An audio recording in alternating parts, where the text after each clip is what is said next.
నిన్నట్లా బంగ్లెక్కి దుంకుతానని కూస్తున్నాడుగా మా రాయేషు. మరి ఇంతకు దిగిండా అన్నుండి లేకుంటే ఇంకా అన్నే ఉన్నాడా? అసలు ఏం చేస్తున్నాడో కదా అయినా.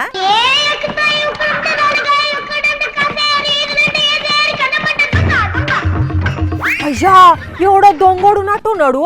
దొంగ దొంగ దొంగ దొంగ దొంగ అరవకు అరవకు. అయ్యా రాయేషు నువ్వా దొంగతనానికి పోతున్నావా? Silence silence. ఏంది సైలెన్స్ గుండేది? సిగ్గు శరం లేకుండా దొంగతనానికి ఎగబడ్డది కాక ఇంకా ఉష్షు గిష్షు అని అంటున్నావు. నువ్వు జర్ర ఆగుతావా? చెయ్యిది. ఏం చేస్తున్నావు నువ్వు? వాడ చెయ్యిది. నన్ను కాస్త పని చేసుకొని అడ్డం పడకు. ఏంది డ్రెస్ మార్చినావు? అచ్చా నేను చూసిందని డ్రెస్ మార్చి దొంగతనానికి పోతున్నావా? దొంగతనం కోసం కాదప్పని పోయేది. మరి కానప్పుడు అట్లెందుకు నడుస్తున్నావు? ఆపరేషన్ గడ్డ ఇది. అయ్యో నీకు గడ్డ ఆపరేషన్ అయిందా? అందుకే అట్లా నడుస్తున్నావా? నేను ఇంకో దొంగతనం అనుకున్నా రాయేషు. సారీ చెప్పలేదు మరి ఆపరేషన్ అయినట్టు.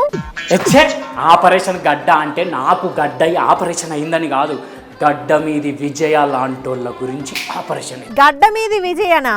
Yes you just wait. ఆగో మళ్ళా కెమెరాకు చెయ్యడ్డం పెట్టిండు. అసలు ఏం చేస్తున్నావే నువ్వు? అసలు ఏం చేస్తున్నావు నువ్వు? ఊకి కెమెరాకు చెయ్యేందుకు అడ్డం పెడుతున్నావు? ఎందుకు డ్రెస్సులు మారుస్తున్నావు? ఇదేమన్నా ఇన్స్టా రీల్ అనుకుంటానవా? ముళ్ళుని ముళ్ళుతోటి తీసే పనిలో ఉన్నాను. ఇందాక గడ్డ అన్నావు, అటు ఇంకా గడ్డ మీదే విజయ్ అన్నావు, ఇప్పుడు ముళ్ళు అంటున్నావు. అసలు ఏంది నీ గడ్డలో ముళ్ళు పంచాది? గడ్డ మీది విజయ దొరికింది, కానీ విజయ ఒక్కతే ఉన్నదా, ఆమెనక ఏదన్నా గ్యాంగ్ ఉన్నదా అని తెలుసుకునే పనిలో ఉన్నా. అసలు ఆ విజయ ఎవరు? గడ్డ మీది విజయ ఫ్రమ్ మచ్చబొల్లారు, లేడీ దొంగ. దొంగనా?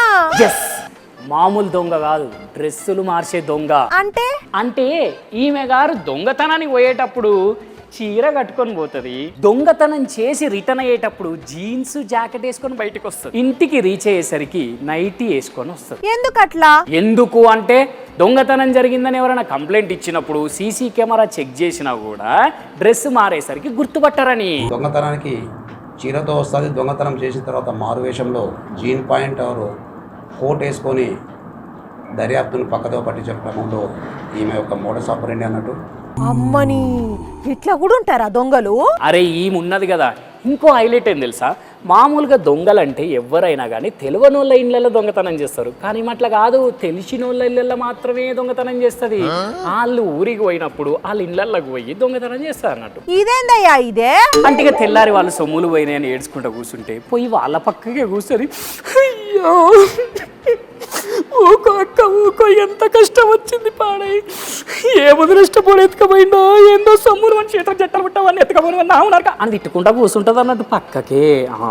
ఇప్పుడు ఎట్లా దొరికింది మరి? పార్షిగుట్టలో ఉండే దుర్గా అనేట ఆమె ఇంట్లో దొంగతనం జరిగిందని కంప్లైంట్ పెడితే పోలీసులు ఎంక్వైరీ చేస్తుంటే వాళ్ళ చుట్టపోళ్ళ ఇండ్లల్లో కూడా వరుసగా దొంగతనాలు జరిగినాయి నడమ అని తెలుసుకున్న పోలీసులు గట్టిగా నిఘా పెట్టి 500 కెమెరాలు చెక్ చేస్తే ఈ మేడం గారు డ్రెస్సులు మార్చి తిరుగుతున్నదాన్ని దొరకబట్టిండ్రు అన్నమాట. అవునా? సరే మరి నువ్వెందుకు డ్రెస్సులు మార్చుకుంటా తిరుగుతున్నావు? చెప్పిన కదా, ముళ్ళుని ముళ్ళుతోనే తీయాలన్నట్టు.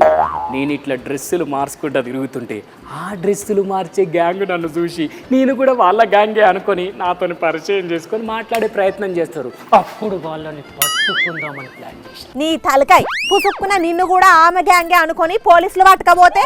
అమ్మో అది కూడా కరెక్టే కదా, ఎందుకు వచ్చిన తలకాయ నొప్పి నాకెందుకు ఇదంతా? అసలు ఈ బట్టలు కూడా కాస్ట్యూమ్ డిపార్ట్మెంట్ నుంచి తీసుకొచ్చిన, వాళ్ళకి ఇచ్చేసేయాలి, నేను కలుస్తూ ఉంటా. కానీ ఏం చిత్రం చూడుండ్రి, తెలిసిన వాళ్ళ ఇండ్లలోనే దొంగతనం చేసుకుంటా మళ్ళీ ఇట్లా డ్రెస్సులు మార్చుకుంటూ తిరుగుతున్నదంటే ఇక ఏమనాలి ఆ లేడీని? పబ్లిక్ జర పైలం చుట్టాలనే మనకు సున్నం పెట్టేటోళ్ళు ఉన్నారన్న.